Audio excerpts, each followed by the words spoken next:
Good morning, everyone. Welcome back to another edition of the Morning Edge. Dead Prez Picks, joined by my man Joe's Picks. We have four winners for you all today. It is Sunday. The NFL's back. Best day of the week. Get to kick back all day, not do anything except watch and gamble on football. So we can't wait for that. I'm going to kick us off, guys, with a prop here. So I'm going to go to Kyle Pitts over 45.5 receiving yards, minus 115. I'm kind of shocked that we can get a number this low on Pitts. This is over on DraftKings, but I'm looking at his numbers from last year. I'm not looking at his numbers from last week. So last week he was limited, obviously, just had the 2 catches in the game. New quarterback with Marcus Mariota. So I think some people are thinking, is there an issue with them, connecting? I don't think it was anything like that. I think it was just kind of the way that game went. And weirdly enough, that game script actually favored them running more because they held the lead for the majority of that game. This is going to be different. I think the Rams are going to steamroll them, to be honest. I think they're going to jump out early and build up a big lead. And I think Atlanta's going to be in a negative game script here for the majority of this game, meaning they're going to have to throw the football often, especially in the second half.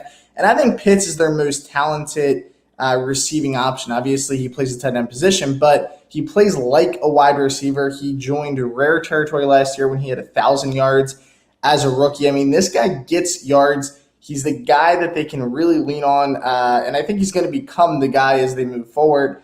But I just think that this is going to be a lopsided game, going to require a lot of passing, maybe some dump downs from Mariota, let Pitts get going a little bit. But I think this is a really good number here, 45 with the hook. Again, this is on DraftKings. Other places that I looked have this a little higher, like 48 or 47.5. So make sure to try to lock that in. And then I'm going to go with the Colts here, -3 against Jacksonville. A little bit of a fishy line, but I think I understand it, right? The Colts are coming into this game off of a tie with the Texans, which is pretty bad. Considering everything, though, they're probably happy they walked away with the tie because it looked like they were just about to lose that game. But I think they rebound here and take care of business. Jacksonville looked really shaky, in my opinion, defensively against Washington.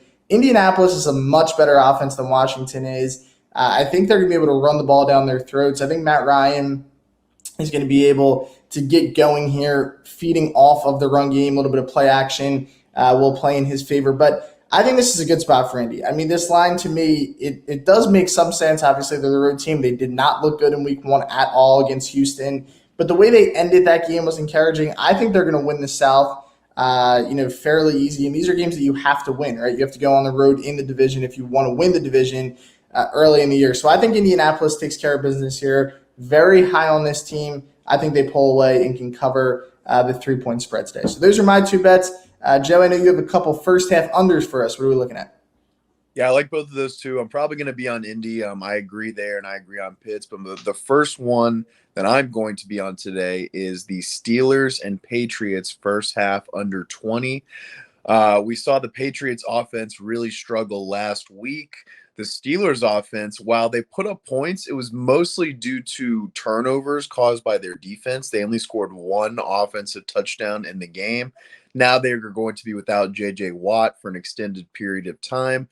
I think the Steelers defense is still going to be strong, put up a strong performance at home, but I don't see the same type of turnover output that they had from week 1. I think this is going to be a real grinded out game. Mac Jones, I think Mac Jones might regress a little bit with the talent level around him this year compared to last year. Trubisky, I'm not sold that he can move the ball. He didn't really show much against the Bengals defense, who's slightly above average, but it's the same type of level of a Patriots defense here today. So I think it's going to be a lower scoring game, kind of like a 10-3 type first half. And then the second pick I'm rolling with is going to be the Ravens and Dolphins first half under 21.5. Both teams like to establish the run, especially the Ravens. The Ravens love to run the ball. They don't really have a lot of receiving threats. Lamar Jackson is very capable. I'm higher on Lamar Jackson than a lot of people, but they do love to run the ball behind him. They run a lot of clock. The game against the Jets in a blowout type game still went under last week, and now he's going to face a much better Miami defense. I think this is a very similar type of game. I'm not sold that Tua can go on the road and move the ball at will. So I think this is going to be a slower, more grinded out, a lot of run plays in the first half in this one. So I'm rolling with 2 unders on this afternoon slate.